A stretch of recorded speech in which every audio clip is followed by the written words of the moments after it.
I'm Damien the DM from Adventures in Aurelia, a collaborative storytelling experience told through a game of Dungeons & Dragons, part of the Gonna Geek Network, just like the show you're checking out now. Shows on the network are individually owned, and opinions expressed may not reflect others. Find other epically geeky shows at GonnaGeekNetwork.com.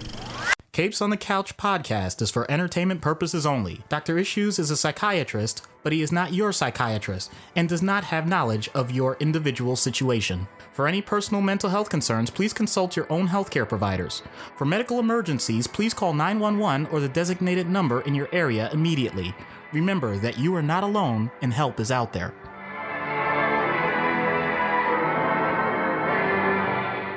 Hello and welcome to Capes on the Couch, where comics get counseling. I'm Anthony Sitko. And I'm Dr. Issues. So sorry for the delay in episodes. I posted a blog post on the website kind of explaining why, but I did kind of at the end there say that we do have some fun things in the works for you all, and this being one of them. We're very excited to bring you another Creators on the Couch episode, and this time we are very pleased to bring back to the show for the first time in almost exactly 3 years, the phenomenal Phillip Kennedy Johnson. Thank you so much for taking the time to speak with us tonight. Of course, guys. Great to see you again.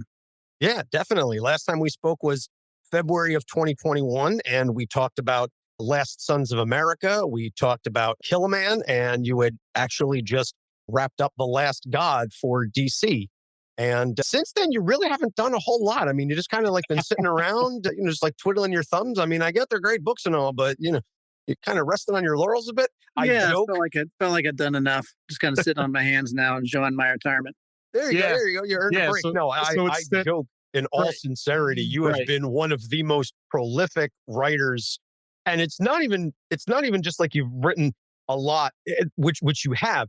You have also worked on some A-list titles and done absolutely incredible work. And I'm not blowing smoke just because we're talking to you. I'm truly saying this. Some of the things that you have worked on over the past 3 years since the last time we spoke to you have been not only critically very well received, but also, just at least for me personally, incredibly impactful, emotionally resonant. And I just got to say, like, I literally have a section in my comic book drawer now that is just tabbed PKJ Comics, because at this point, if I see that you're writing something, it's like, well, got to buy it. Doesn't matter what it is. Doesn't matter who it is. I mean, the other point to that, though, is that it's very simple because we don't have to search hard for a lot of this stuff now. I mean, the titles you've done, he said A-list. It's more like ask anyone from age, 3 to 103 some of these names, and they'll know what they are. That's incredible. Yeah. Thank you, man. I've been hugely blessed with how lucky I've been, man. I've just been insanely fortunate, and I'm just trying not to waste it. I understand that at some point I'll be washed up, and I want to make every second count. So yeah, I mean, honestly, I think about you guys sometimes. There's a lot of stuff that I'm writing that suits you guys' like approach to these shows. Well, that just warms my heart. There's a lot to mine here. Yeah, that we can talk about. I was going to say, so let's jump into it. Yeah. So the first thing that I want to talk about, and it's funny because the last time we talked to you, it had just been announced that you were going to be taking over Superman and Action Comics, and now you are just the Action Comics annual was just released, and that was sort of the swan song of your run. Now Jason Aaron's going to be taking over Superman. I've read Superman on and off over the decades, but this run of yours, and again, I'm not being hyperbolic when I say this, and I believe I tweeted this as well. There needs to be an omni of your work, either one omni or multi-omni run. I don't care if it's something like a Jeff Johns Green Lantern thing where it's spaced out over a couple of volumes. There needs to be a hardcover compilation of the entire work you did from Future State all the way to this annual, compiling everything you've done, and I will pre-order it, and I will gladly display it on my bookshelf, because this run on Superman is just absolutely, again, it's fantastic. And so one of the things that I really wanted to get into first is a question that I have is, what was something that you wanted to do with Superman that hadn't been done before? The character's been around decades, he is like the pinnacle of superheroes. What was something that when you were kind of crafting the story and coming up with your arc, saying, you know what's something I want to leave my mark on the Superman character and mythos? Well, thanks for all the kind words. It's super kind of you to say. Something I wanted to do with Superman. So I mean, the most recent run that Superman had been with Brian Michael Bendis, and he had spent a lot of his time humanizing Superman. Like, so there's a ton of time spent in the Daily Planet with the supporting cast, a lot of the meat and potatoes characters in Metropolis, and it was great. But I also wanted to kind of that was what had been happening most recently for the last couple of years, and I really wanted to take a different tack and kind of put the super back in him and like just see some really big spacefaring epic adventures. So that was a big thing. I wanted to see just how powerful we could make him. I wanted to see what he means, not just to humanity, but to the universe, to the multiverse. So I wanted to tell a really big story. Also, around that same time, there was kind of some serendipity because they had been building up the Jonathan Kent character, his son, who was recently grown, and they wanted to kind of build him up as a character too. So they were very open to the idea of getting Clark off world so that John could kind of spread his wings on Earth. And that worked out perfect for me. So we talked about, I mean, before I even came on Superman, I was supposed to be kind of show running this like little like house of books there that were going to be kind of considered the cosmic line, kind of the cosmic books. And because they'd seen the kind of work I was doing on Last God, where I put way too much effort into the world building. They're like, do that for us with all of our space shit. So I was kind of doing that, and there was going to be a lot of attention paid to Warworld. And then when things kind of got reshuffled and there was a lot of Superman material in that particular series. And so they were like, we should take our Superman book. So we did Superman. I did Superman in action for a bit, and then just action going forward. But taking him up to Warworld and using a place, you asked me things that had not been done before. Anytime I'm on a book, I try to look for villains or characters or concepts or settings or whatever that have been kind of underserved and that are kind of one-dimensional. And I just kind of put a pin in that. Like, we need to blow this out and make it more legit. Whenever I see a bad guy that's bad just cause, that's just not good enough. I want to know his perspective. And that was something I really wanted to do with Mongul, the character, but also with Warworld. I don't want to see Warworld as just a big metal ball with guns sticking out of it. Like, I want to see a place where people live. What would they be like? Where did they come from? Why are they there? How do they live? How do they breathe? There's just so much. I just tried to answer every question with another question and just keep going down those rabbit holes until the world just kind of fleshed itself out. Oh my. Okay, so I'm going to tell a little bit on how the sausage gets made here, and I'm not going to take credit. Anthony came up with the questions, but your answer is incorporating like the first 3 or 4 questions that Anthony wrote down. Oh, good. Yeah, I'm looking at these show notes. I was like, well, that one gets checked. That one gets checked. That one gets checked. I mean, literally, like the third question is why go with Mongul for the main villain of the storyline for Warworld? And for me, the thing that I really appreciated, and I'm sure this, perhaps this was intentional. I'll let you confirm it.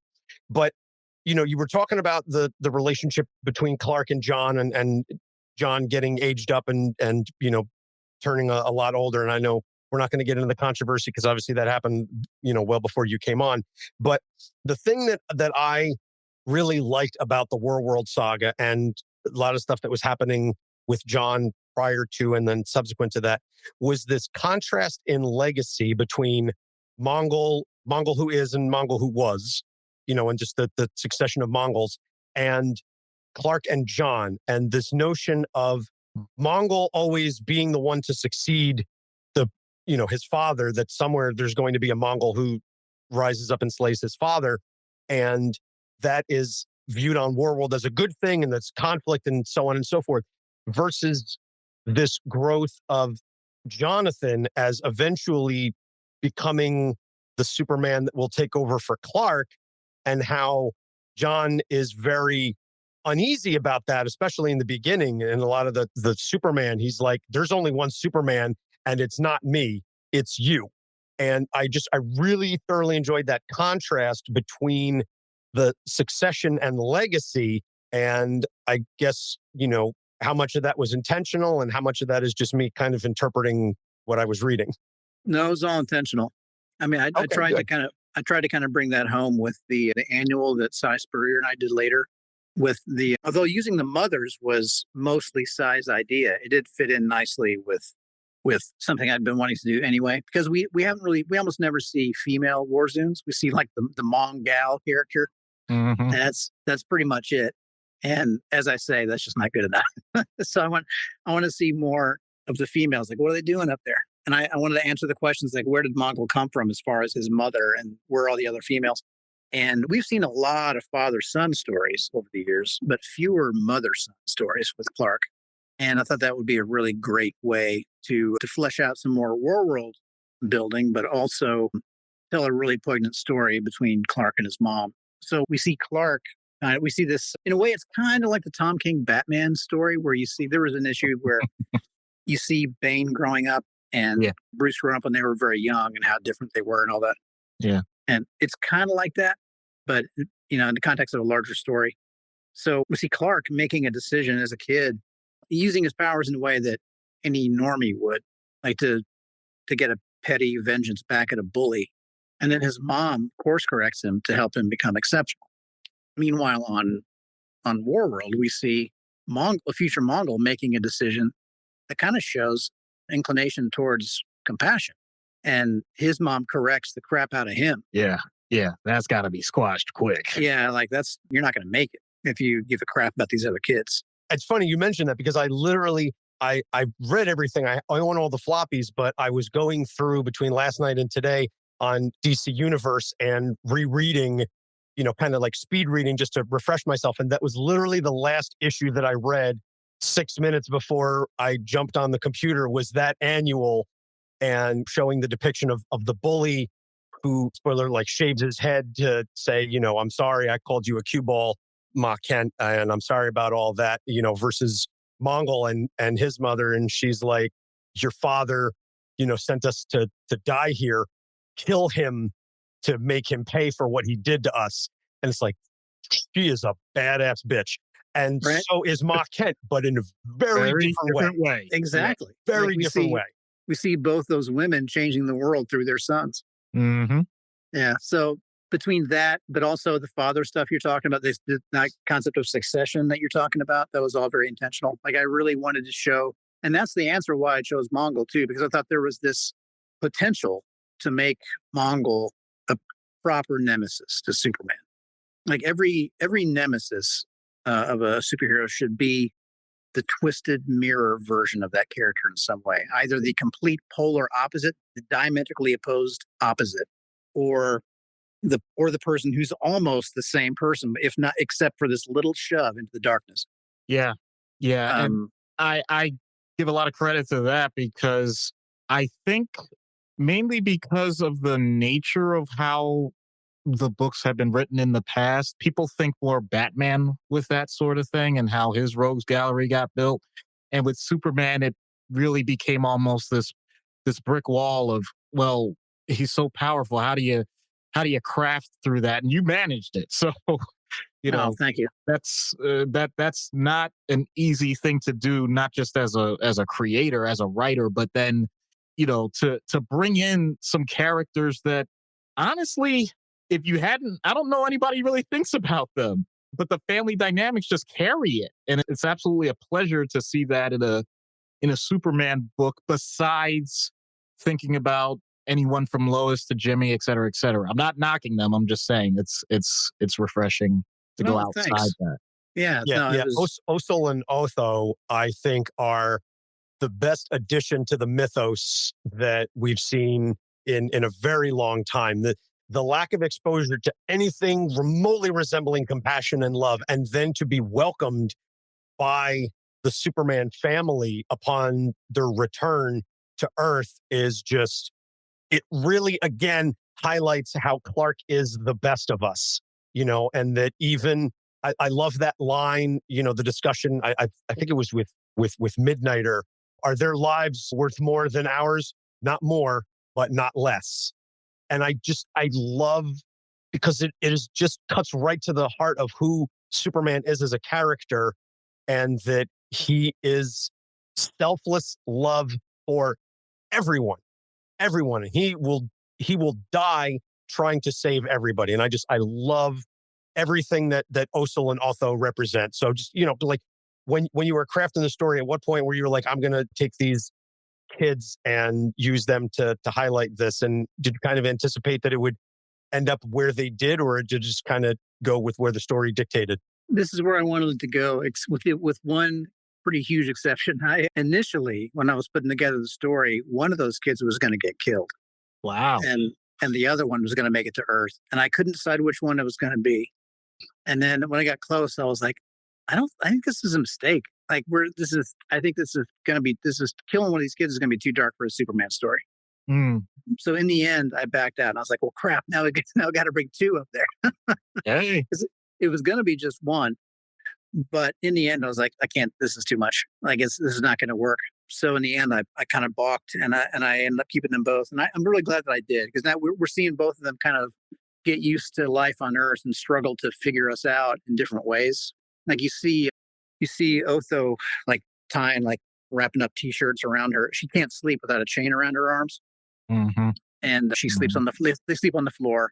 Yep. And they, there's all these little things, these little tells. Like she's, Otho's much quicker to anger because she was always a little bit. They call them the super twins, but they're actually like Irish twins, right? Like Otho's a little bit older, and she was always the one that protected Osul. So she's just more violent and she's more screwed up. She was older, for Osul, he just kind of took the world as it was presented to him. I mean, and Otho did too, kind of, but she was always kind of the first defense against whoever tried to take from them or hurt them. She was always her that protected her brother. So I wanted to see that dynamic, And honestly, refugees is something I think about a lot. The whole story of the Warworld Saga is a story about human trafficking, really. The concept of the chain that they wear. Yep. Mm-hmm. That's a human trafficking story. But the story that's what we discussed with Last Sons of America, and then that discussion as well. So that, and then when they get to Earth, it becomes a story about refugees. Yeah. And the Blue Earth movement, just beautiful. Love it. Love everything that they I don't love what they stand for, but I love what you're using them to represent. Yeah. In the greater discussion around politics and movements and everything like that. Just again, using them as that contrast to, again, the compassion of Superman. And just to bring it back to the family again, I love that the family is just the through line running through all of the stories, whether it's the Warworld and then even the stuff later on with, Metallo and the whole thing with family.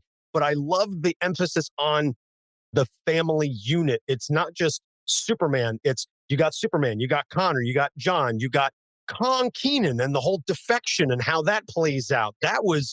I did not see that coming, honestly. I mean, not that I knew a lot about Kong, but, the very little that I did, but just how he had to defect to protect, everybody there. And he had to make that choice. Do I sell out these, my new super family or whatever?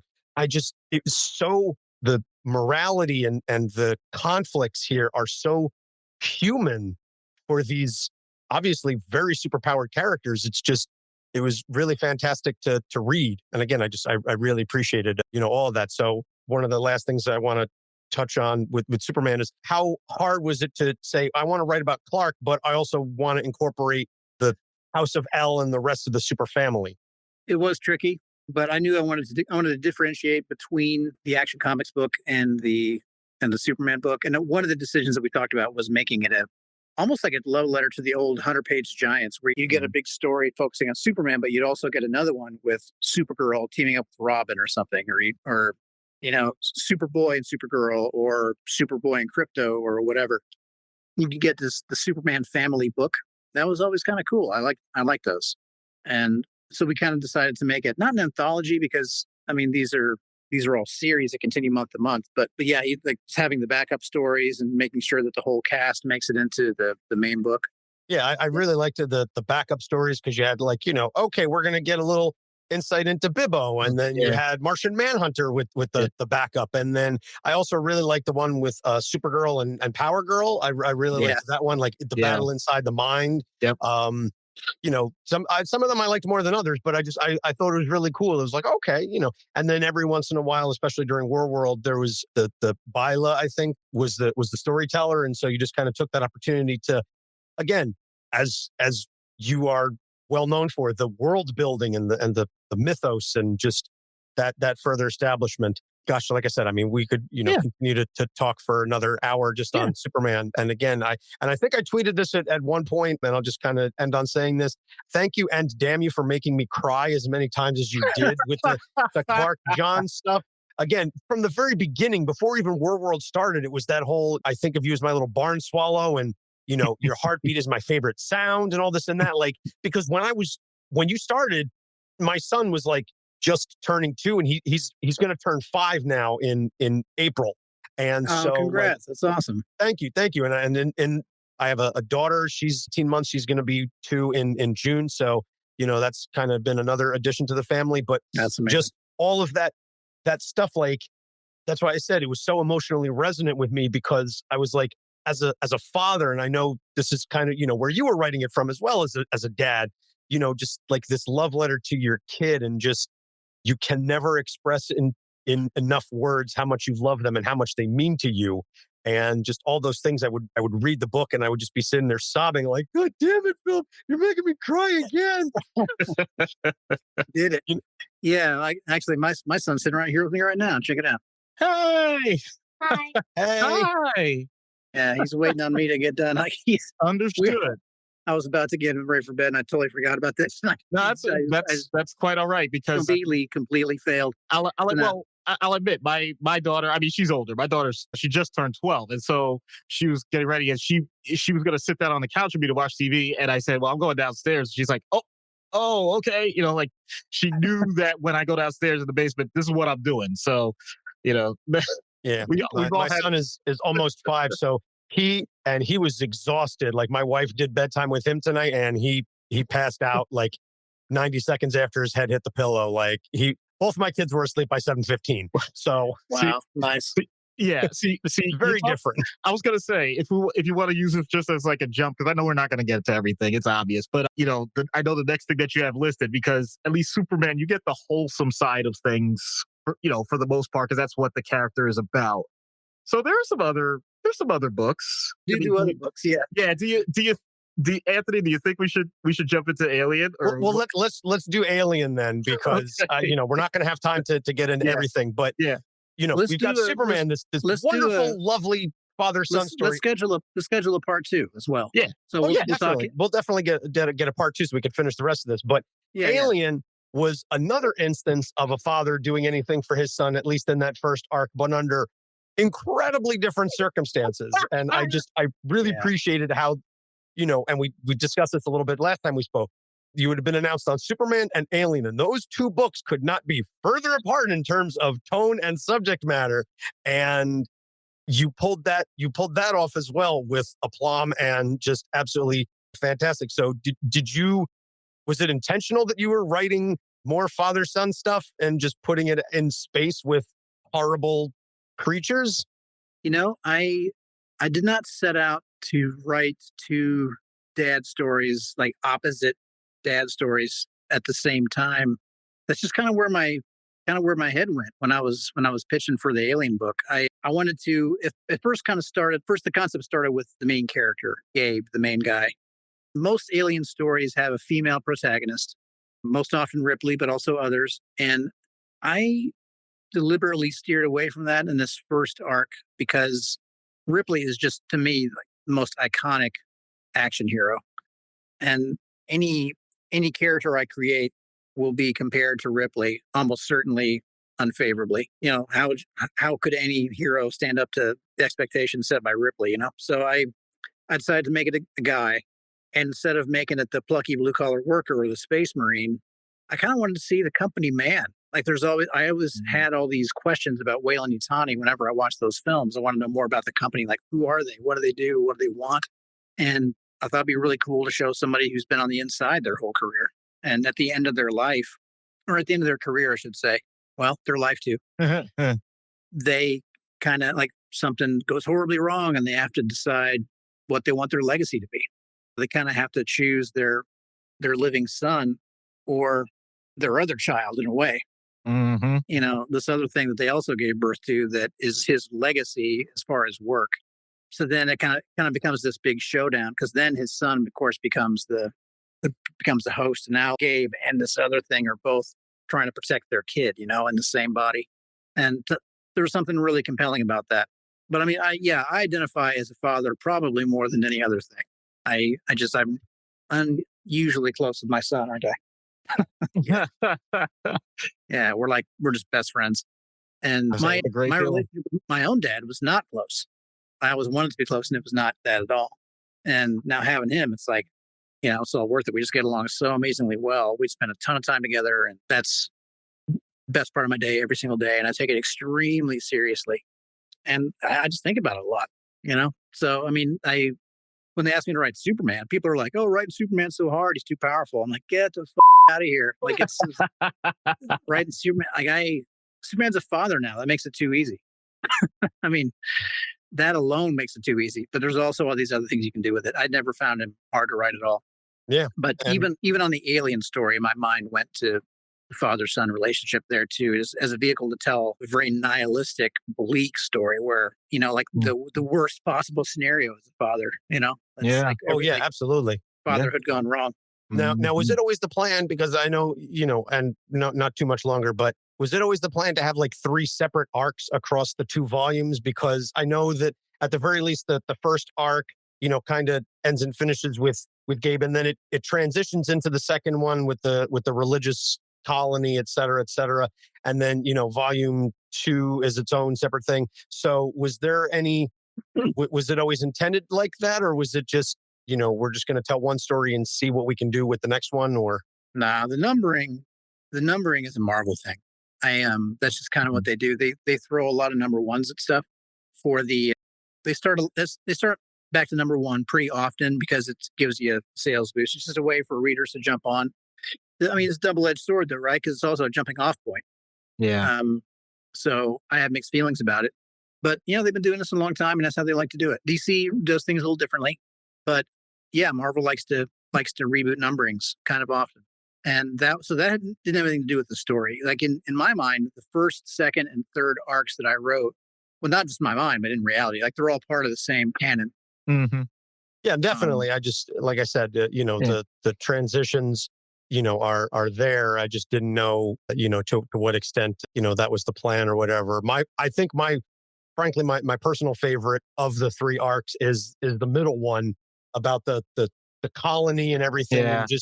And just because I think, and they're all fantastic arcs. I'm not taking anything off of any of them, but I like the interplay of the whole, we're kind of chosen and, this is supposed to happen. It's God's will and everything like that. And then this whole comeuppance of, this isn't how it's supposed to be. And this isn't what we kind of wanted, and et cetera, et cetera. So I just, that, like I said, was my personal favorite. I didn't know if you had a preference for any one of the arcs or. I'm very proud of all of them. I do kind of have a soft spot for that first one, I guess. Same. As far as the story, like it just seems maybe the tightest as far as the themes and thematically is probably the tightest of the 3. And it's the one that I felt like I had to tell the most, like it's the one that was just crawling out of me to be told. I just had to tell it. Literally and figuratively. Yeah. Bursting forth. The second one was really cool for a couple of different reasons. It was cool because we got to see an alien moon, and we got to see a new version of like a very different version of a xenomorph because of that. First one, we introduced the alpha, and that was cool. But I was, I'm always trying to be mindful of, not jumping the shark. Like I wanted it to feel like the movies. Mm-hmm. And that's where the Dark Horse ones kind of went wrong, in my opinion. Like they were super creative, but after a while, they just strayed really far from the movie canon, and it felt like a kind of like an alternate reality kind of thing where it didn't feel like the same world as the one that we see in the films. And I wanted these, especially with the synergy between Marvel and Fox and all that, I really wanted it to feel, like the films. Okay. And then last question, how much input did you have into the xenomorph designs? Was that like, did you have notes and then the artist took it and expanded, or was it just the artist said, I think this would look really badass and cool, and you said, okay, Go. I'm pretty much dictated all of the designs in this case. Like every working relationship between artists and writers is different. But for that particular collaboration, I gave a lot of photograph or art graph and descriptions and things I wanted. And sometimes things kind of came back. I got some notes from Fox on stuff sometimes. Wow. Let's see, what was an example of that? There was a thing in the first issue where we see a flashback and there are a bunch of Marines that have been face hugged and they're all in a nest together. Mm-hmm. And they're all just like waiting to be killed or to hatch or whatever. And this one guy's hanging from the ceiling and he's got a face hugger on his face, another one on his butt, another one on his crotch. Huh. And the Fox people were horrified. They're like, no, it's called a face hugger. That's all they can do. Like, what if you're on what if you're in a place, the thing, they need to be able to impregnate anything. Yeah, I mean, orifice is an orifice. Got it. Yeah, not everything, exactly. Any port in a storm, not everything has a face. So I actually used notes from the bonus material on Alien Covenant. David talks about when he's making stuff on that planet, he talks about these things that he discovers there, and one thing kind of crawls up his leg. One thing that he uses to kind of breed what would eventually become the xenomorph. There's a thing that does that does look for orifices. And in the journal, he talks about it running up his leg and being surprised when there's nothing there. And that kind of gives David the second to kill it. Mm-hmm. So eventually they let me have that one.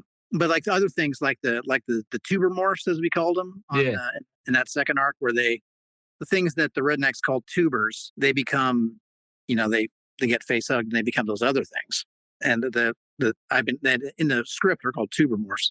Those are pretty awful. And that was also quite different from the traditional xenomorph.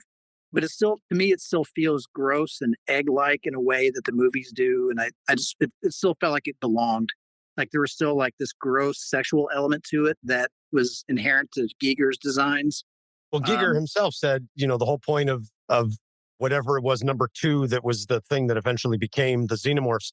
And he said, you're not sure whether it wants to kill you or you. And, that was so very much in that vein. So I absolutely agree. And I thought, the artist and Sal LaRocca and everybody that kind of worked on that did an absolutely fantastic job in that, because it was just, it really exuded that creepy quality. And I would read and go, yeah, okay, yeah, exactly. You should be squirming watching that stuff. Oh yeah, yeah. And that was the key to that arc for sure. Yeah, mission accomplished. I mean, look, I'm all for representation, like symbolism and all that, but I was just like, this is a bit much. Okay, I got the point. Yeah, it was a lot. It was a lot. So I'm looking at the clock and, we're cognizant of the time. So we're going to wrap things up now. And, we'll, I guess once we stop recording, whatever, we can certainly discuss scheduling a return visit, and hopefully, we can continue this totally. conversation, because like I said, we still want to talk James Bond. We want to talk John Stewart and then the Hulk. So there's a lot to unpack there. So there's stuff in all those books I'd love to talk to you guys particularly about. Yeah. Absolutely. So thank you, Philip. We appreciate you taking the time to speak with us. Go, take care of your son. Obviously, from two dads here, we absolutely get it, and we respect and appreciate it. And, I will touch base with you soon, and we'll schedule the return visit. Awesome. It's great to see you again. Looking forward to the next one.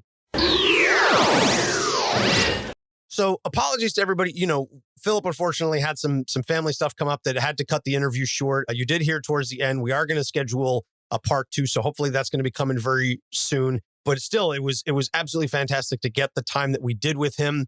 And I was just saying to Doc in between, like, I could have talked for another 45 minutes just on the Superman stuff, because there's so much there, not just the fact that he wrote it for 3 years, but he wrote it so well. And yeah.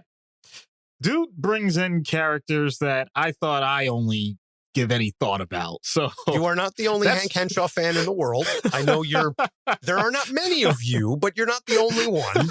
Yeah, we didn't even get to Hank Henshaw and everything that in the Metallo storyline, which followed Warworld. I mean, that's like the big one. Obviously, that is like the centerpiece of his story and his run. But, there's a fantastic story there with Metallo too, and what it means to sacrifice everything for your family. Because again, that through line of family and giving things and the selflessness.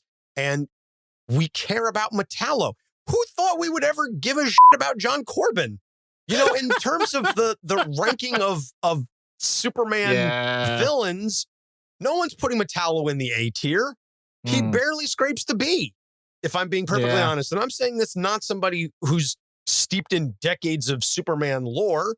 I appreciate the character, and I know of many of his rogues, but Metallo is also one of those, he's there. He's got kryptonite and he's a robot. Cool. Superman's going to kick his ass. Next story. But over the course of these issues, and that is, again, we say this all the time, there are no bad characters, and it's not even about bad writers, but a good writer can take a character that you never cared about and make you love them and make you appreciate them. I mean, that pretty much is the whole point of writing as a whole. Forget the comics part of it, any medium, or even the way we are speaking. We all have an epic tale within us that is being lived out moment by moment. It's to our detriment that we don't treat it that way. And that is the part that we need comics like this for. Yeah. Just to remind us, like, I'm not saying that we're all Superman. I am saying that we all are capable of incredible things and already have done some of them and never actually take the time to acknowledge it. Yeah. I mean, you can take it certainly to the other extreme and assume that you are the main character in everyone's story, your own and all of those around you. You see that all the time. It's real big main character energy, but it's not about that. It's about the quality of the story and the impact that you have on the lives of those around you. And that's what it comes down to. Is the best thing about Superman is not just who Clark is, it's who he is to everyone around him. And that aura of protection and safety and bringing out the best in people. Find that energy in yourself and in your life and bring that and spread that to those around you. You're not going to be perfect. Nobody is, except for Superman. But if you can bring that energy of helping those around you feel better about themselves, then you're being a Superman in your own life.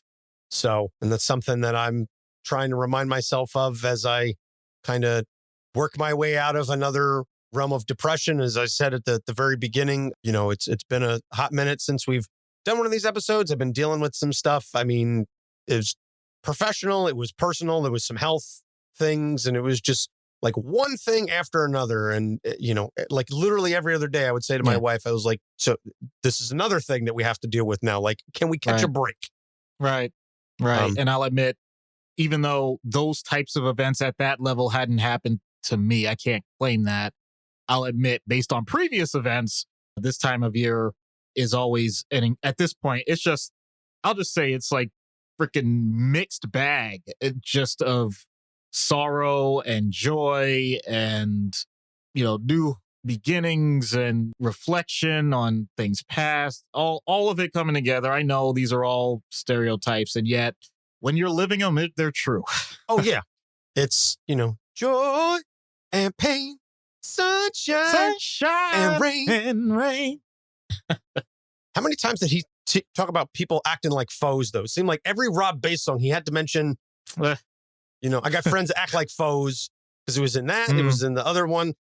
I don't know. Well, there you go. It was that, it was those two songs, because nobody knows more than two Rob Bass songs.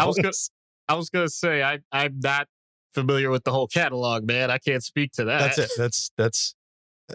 That's all he had. His entire his greatest hits could fit on a cassette single. And that's a statement that ages both of us.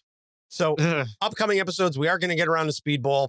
And then we've also got, unfortunately, we had some difficulty in trying to schedule folks for Echo. So we've also got Deathstroke coming up and some more stuff. And then, as I said, in a couple weeks, we've got our 6-year anniversary, and we'll have some cool stuff, hopefully, that we can discuss then.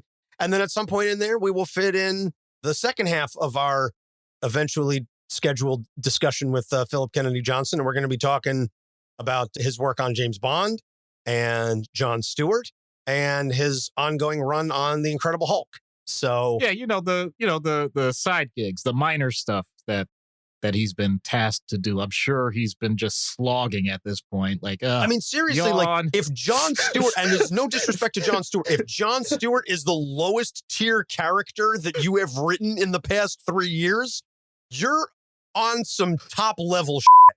Like, and again, that's not a disrespect to Jon Stewart or Green Lantern, but if that's the lowest tier that you've hit, like the least known character you've written is Jon Stewart, then it's worked out pretty well for him. That's why I had to make that joke. I was like, yeah, you did the Last God and all that, and then you've done nothing for 3 years.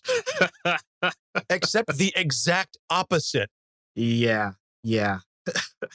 I mean, it's like, this is like 27 Yankees in terms of like his output here is just like, bam, bam, bam. Just hit after hit. And the hits just keep on coming. And the episodes will just keep on coming for us. So you can, you like how I did that segue? I had that radio background. So you can find all of our episodes on our website, capesonthecouch.com. We are on Facebook, Instagram, Twitter, TikTok, and Threads at Capes on the Couch. And hopefully I will have the spoons to create more content. I did post the video about what it's like being a podcaster with ADHD and trying to come up with some really meaningful content. And all I have are memes, but it's engagement and I'm trying. We also have a Discord channel. So please feel free to go ahead and join there. We've got links in the show notes. We've got a fantastic community of people. All of our fans are fantastic, but especially the ones that engage with us in the Discord. I feel just like that's the best space where we really get the best feedback. And, special shout out to Matt, who pointed out, he said, you guys are always here for us. Remember that we're here for you too. And that, did make me cry. So I appreciate that. That is why we do what we do. My therapist asked me last week, she's like, so why do you do the podcast? And I'm like, some days I'm not always quite so sure. And then we get a message from a fan or we get a response from somebody that said an episode touched them in a certain way or resonated, whatever. And I go, that's why, because we made something beautiful and it's not always perfect and it's not always timely or scheduled appropriately, but it continues to resonate with people even after almost 6 years. And we are eternally grateful to all of you for that. So with all that being said, thank you again to Phillip. Doc, you got anything you want to I just add? wanted to say that, with regards to everything that has happened within the past, I'd say month or so, it's a reminder that every day is different.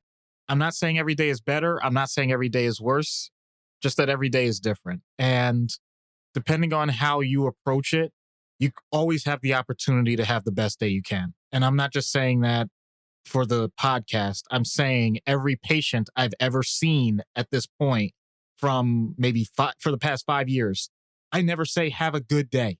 I can't because I don't know. All I say is have the best day you can. And it's fascinating to hear other doctors, nurses, even patients to each other say that. And so I think this is the first time I'm saying this on this podcast. So I'll try and do that more often because I really think that's the best approach. I have no idea what your day is like, but I sincerely hope you have the best day you can. And I will second that sentiment as well. For Doc Issues, I'm Anthony Sitko. Thanks so much for listening. We'll see you soon. Capes on the Couch podcast is for entertainment purposes only. Dr. Issues is a psychiatrist, but he is not your psychiatrist and does not have knowledge of your individual situation. For any personal mental health concerns, please consult your own healthcare providers. For medical emergencies, please call 911 or the designated number in your area immediately. Remember that you are not alone and help is out there.